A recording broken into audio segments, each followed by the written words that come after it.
Hello, and welcome back to Counting the Omer 5786. This is the count for the nighttime of May 10th. We're going into the daytime of May 11th, 2026, up until sunset on May 11th, and then it will be another day. Let's start with a blessing for this mitzvah, this commandment, to count the Omer. Baruch atah Adonai Eloheinu melech haolam, asher kidishanu b'mitzvotav, v'tzivanu al sfirat ha'omer. Blessed are you, Adonai our God, sovereign of the universe, who makes us holy through mitzvot, and who commanded us regarding the counting of the Omer. Hayom tisha v'shloshim yom shehem chamisha shavuot ve'arba yamim le'omer. Today is day 39, which is 5 weeks and 4 days of the Omer. Pnei netzach shebiyisod yivula. Turn to the endurance within foundation, its produce, or its harvest. All right, before we dig into the sefirot and what they mean, let us say a blessing for the mitzvah of studying Torah.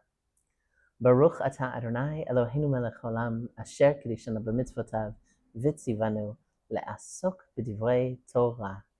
Blessed are you, Adonai our God, sovereign of the universe, who makes us holy through mitzvot, and who commanded us to busy ourselves with words of Torah. We are in the 6th week of the counting of the Omer, which corresponds to Yesod, foundation. This is the place of integration. This is the 4th day of the week, which corresponds to Netzach, victory and endurance. Let us integrate endurance into victory. So you remember the week of endurance and victory? We had many important lessons that week, and now we prepare to bring that energy into the physical world. But first, we must integrate it in Yesod. We arrive at victory through endurance, and the endurance is its own victory. One foot in front of the other, we keep moving, and somewhere along the way, we realize that we are stronger than we thought. We can integrate that energy by remembering the victories of the past.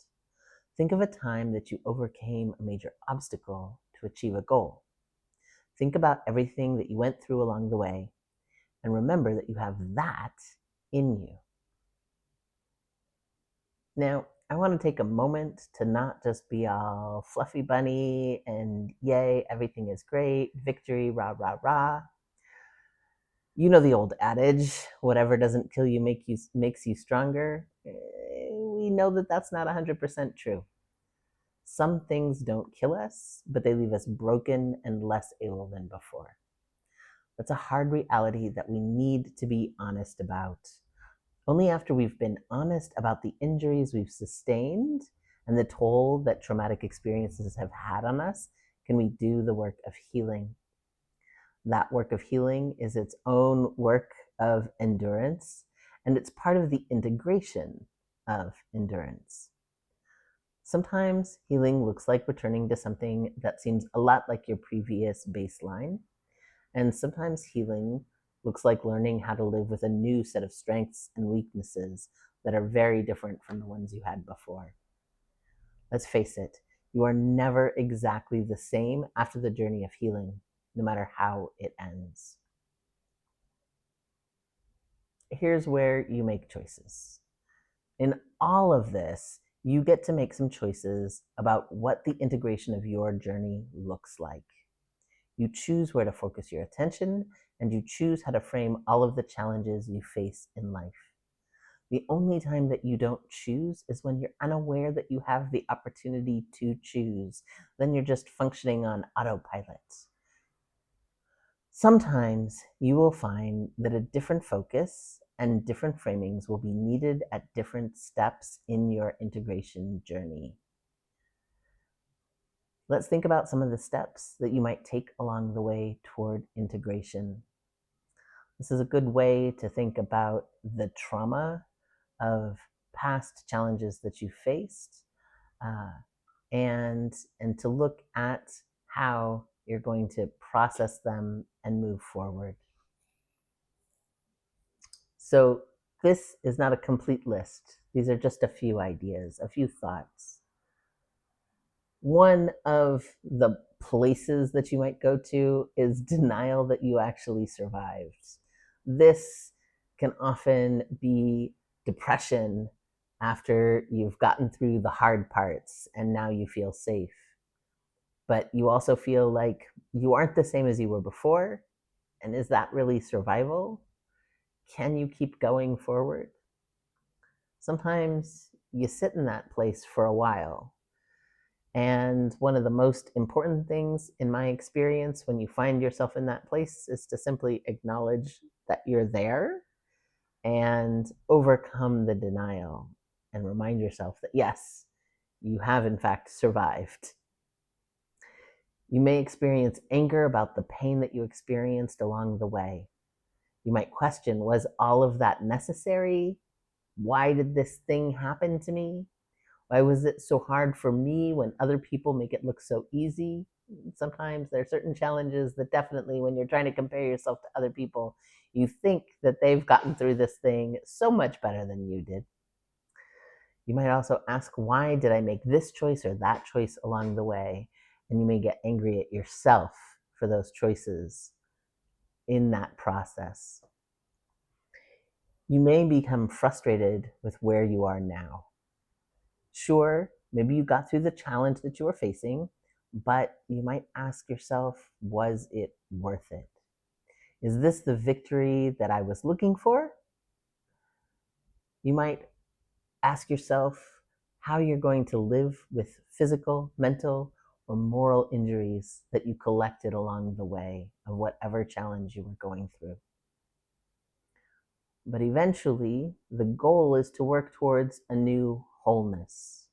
This is the place where you're able to frame the challenges and the end results and be able to say that you have been changed by your experience and that that experience has in fact given you some new tools. You may have lost something, but you've also gained other things.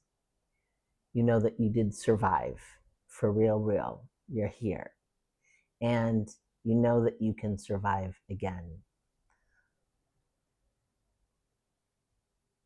I just want to take a moment to sit in that. You know that you survived and you're here. You know that you can continue to survive and step forward. Whatever your strengths are today, whatever your weaknesses are today, take a deep breath and let yourself experience what it means to be whole exactly as you are in this moment, what it means to recognize that even the places in you that are not the way that they were last year or the year before because of age, because of injury, because of specific challenges that you have experienced in your life, that this too is as exactly as it should be in this moment and is part of what makes the whole of you.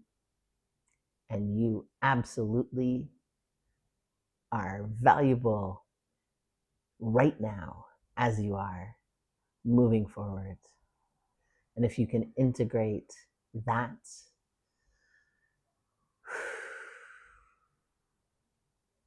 then you can also take from it the courage for the other challenges that you have ahead. Thank you so much for studying with me and for counting the Omer with me. I would love to hear your comments here on YouTube, or come on over and join us on School, where there's room for longer form writing and folks that you can have deeper conversations with. Either way, I hope to see you tomorrow.